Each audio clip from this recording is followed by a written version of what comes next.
कहानी की शुरुआत में हम इस मूवी के मेन लीड रिचर्ड को देखते हैं, जो कि काफी सालों बाद अपनी बहन नैटली से मिलने आया था। नैटली भी अपने भाई से मिलकर खुश थी। वो उसे बताने लगती है कि उसने इतने साल कैसे बिताए और बताती है कि कुछ दिनों पहले ही उसका अपने बॉयफ्रेंड से ब्रेकअप हो गया, जिसके बाद वो बहुत अकेला महसूस करती है। रात को उसके घर के पास पार्टी चल रही थी, जिसकी आवाजें सुनकर रिचर्ड को नींद नहीं आती, इसीलिए वो नैटली के पास आता है। रिचर्ड को देखकर नैटली अपने आप को कंट्रोल नहीं कर पाती और उसे किस कर लेती है। ऐसा करने के लिए वो उसे सॉरी बोलती है। मॉर्निंग जब वो काम करने के लिए जाने लगता है, उसे रियलाइज होता है कि वो अपना वॉलेट घर पे ही भूल आया, इसीलिए नैटली को कॉल करके लाने को कहता है। वो भी उसका वॉलेट ले आती है। रिचर्ड को पहुंचने के बाद उसे कॉल करने को कहती है। बहुत दिन हो गए थे, नैटली ही रिचर्ड को कॉल कर देती है, लेकिन वो तो इस टाइम किसी और लड़की के साथ मजे ले रहा था, इसीलिए मैं तुमसे बाद में बात करूंगा कहकर कॉल कट कर देता है। रिचर्ड अब एक इंटरव्यू देता है, जिसमें वो सिलेक्ट हो गया था।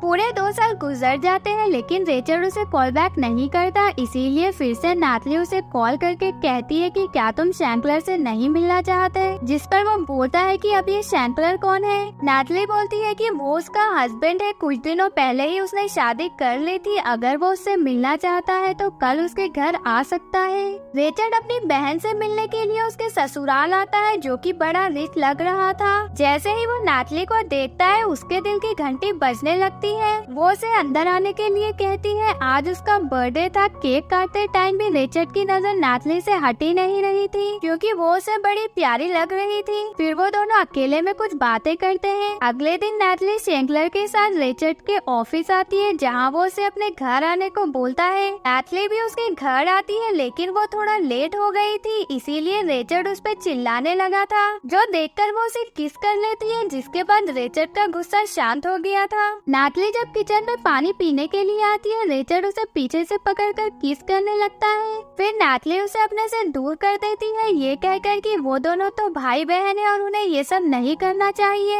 लेकिन थोड़ी ही देर बाद नैटली की भी ठनक जाग जाती है और वो रिचर्ड को किस करने लगती है। इसके बाद दोनों ही एक दूसरे के मजे लेते हैं। नैटली बोलती है कि ये सब वो बस लास्ट टाइम कर रहे हैं। कुछ दिनों बाद सभी फैमिली वाले पिकनिक मनाने आते हैं। रिचर्ड को बार बार अपने पीछे आता देख नैटली उसे ऐसा करने से मना करती है। वो उसे एक कोने में ले जाकर अपने हस्बैंड के फार्म हाउस पर मिलने को कहती है, क्योंकि वहाँ अभी कोई आता जाता नहीं था। नैटली अपने हस्बैंड से काम का बहाना करके रिचर्ड से फार्म हाउस पर मिलती है, जिसके बाद वो दोनों फिर से एक दूसरे के मजे लेते हैं। एक दिन जब वो दोनों एक दूसरे के साथ लगे हुए थे, तभी हाउसकीपर नैटली के रूम में आ जाती है। नैटली किसी तरह बहाना बनाकर उसे वहाँ से भगा देती है। शैंकलर को भी अब अपनी वाइफ पे शक होने लगा था। वो उसे कॉल करके पूछने लगता है कि वो इस वक्त कहाँ है, जिस पर नैटली उसे किसी होटल का नाम बताती है। शैंकलर उसी होटल में कॉल करता है, जहाँ उसे पता चलता है कि नैटली तो उस होटल में कभी आई ही नहीं थी। नैटली और उसका हस्बैंड किसी और शहर शिफ्ट होने का डिसाइड करते हैं, इसीलिए वो रिचर्ड से अपने लिए जल्दी से गर्लफ्रेंड बनाने को बोलती है। रिचर्ड भी उसे जेलस फील करवाने के लिए एक लड़की के साथ नैटली को कॉल करता है, ये कहने के लिए कि वो अब आगे बढ़ रहा है। नैटली बाहर बैठकर रोने लगी थी, क्योंकि उसे भी अब रिचर्ड से प्यार हो गया था। वो सीधे रिचर्ड के पास आती है, जहाँ वो कन्फेस करती है कि शैंकलर को उस पे शक हो गया है, इसीलिए 1 महीने तक रिचर्ड को उससे दूर रहना होगा। रिचर्ड किसी तरह 1 महीने नैटली से दूर रहने के बाद उसके घर आता है, जहाँ शैंकलर उसे बातों बातों में बताता है कि उसे लगता है कि नैटली का कहीं चक्कर चल रहा है। बेचारे को ये नहीं पता था कि जिसे वो ये सब बता रहा है, वही इंसान उसकी वाइफ के अभी तक मजे ले रहा था।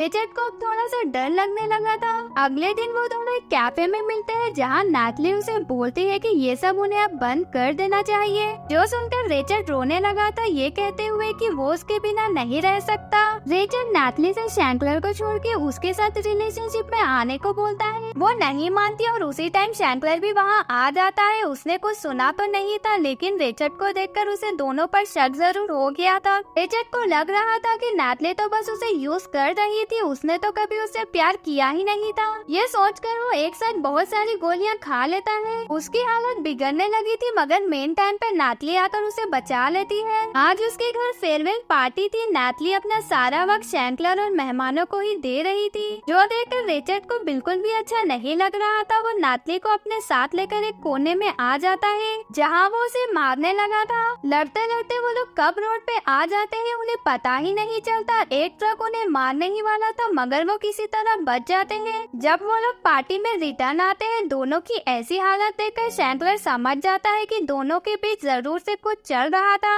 मालूम होने के बाद भी वो उन्हें कुछ नहीं कहता क्योंकि शैंकलर नहीं चाहता था कि लोग उसकी वाइफ के बारे में कुछ उल्टा सीधा बोले। नैटली को भी अब रियलाइज हो गया था कि उसने कितनी बड़ी गलती कर दी है। और इसी के साथ इस मूवी की एंडिंग हो जाती है। कमेंट्स में जरूर बताना आपको ये मूवी कैसी लगी, और अगर आपको मेरी वीडियो अच्छी लगे तो वीडियो को लाइक और चैनल को सब्सक्राइब जरूर से करिएगा। And thank you for watching.